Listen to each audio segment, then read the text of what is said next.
itu modal adanya Republik. Karena tanggal 29 Desember tahun 49 dalam konferensi meja bundar ditanya, mana Indonesia? Indonesia sebelum itu tinggal 3, Jakarta, Yogyakarta, Aceh. Awal 48 Jakarta telah direbut oleh Belanda. Akhir 48, Assalamualaikum, Yogyakarta sudah direbut oleh Belanda. Satu-satunya tinggal yang belum direbut kembali oleh Belanda, Aceh. Maka waktu tinggal Aceh berpusing dia, karena perang dengan Aceh bukan 2 tahun, bukan 5 tahun, tapi 69 tahun. Sampai Belanda, Jepang masuk, Belanda angkat kaki, itu dia tidak berani pergi ke pasar Aceh 2-3 orang Belanda. Pakon, dicatok. Maka Aceh tidak pernah menyerahkan kedaulatan kepada Belanda. Pada waktu itu, salah seorang dalam konferensi itu menyatakan, Aceh. Waktu orang itu mengatakan Aceh, Inggris lihat. Waktu Inggris lihat, kalau Aceh benar, belum pernah menyerahkan kedaulatan Belanda, maka Inggris mengakui Aceh. Maka diakui oleh dunia Islam semuanya. Maka adalah Indonesia ini dengan masih ada Aceh. Jadi tidak sama Aceh dengan Irian. Menderita ya sama. Tapi itu modalnya oleh Aceh dulu.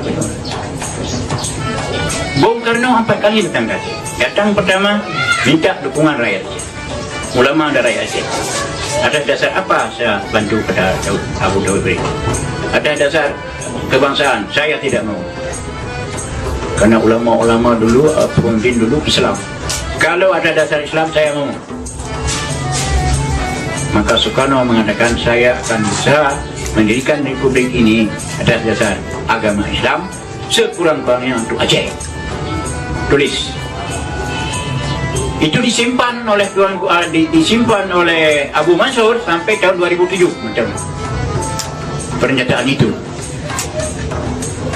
Kemudian yang kedua, minta bantuan Aceh. Kita mengalami hubungan luar negeri yang sulit. Kita perlu pesawat terbang. Tanya, berapa harga pesawat terbang?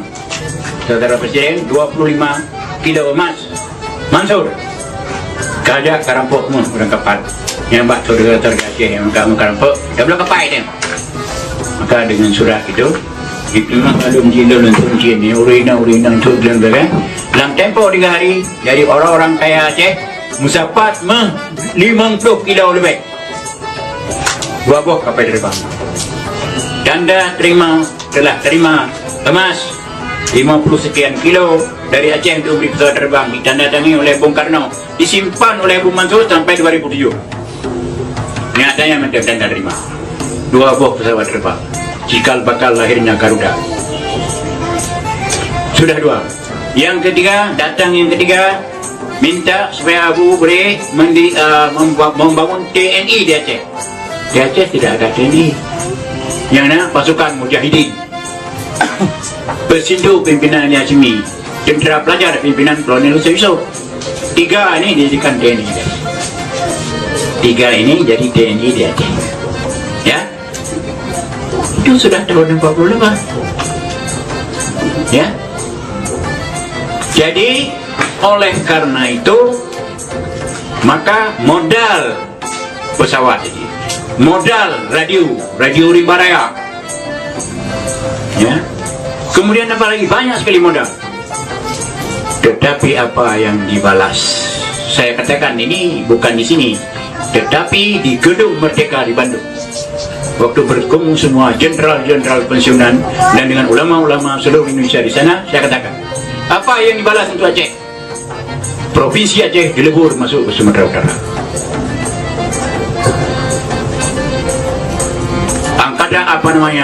Pelabuhan Aceh dimatikan, Sabang. Kereta api Aceh dimatikan, yang dibangun oleh Belanda 1912.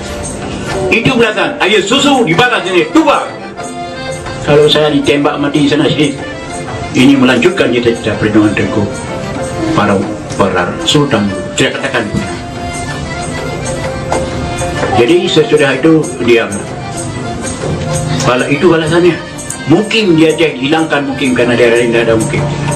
Ada 7 yang dijajah oleh Aceh. Oleh karenanya, kalau ini dilakukan seperti itu untuk orang Jogja, orang Jogja terima.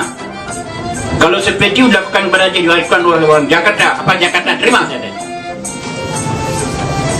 Ya, jadi oleh karenanya lihatlah Aceh dengan mata kepala, bukan sebelah mata, kalau bisa dua belah mata. Karena itu emas berapa puluh kilo di lambang Bursa Jakarta itu dari mana itu? Dari saudara-saudara Aceh. Jadi jangan samakan.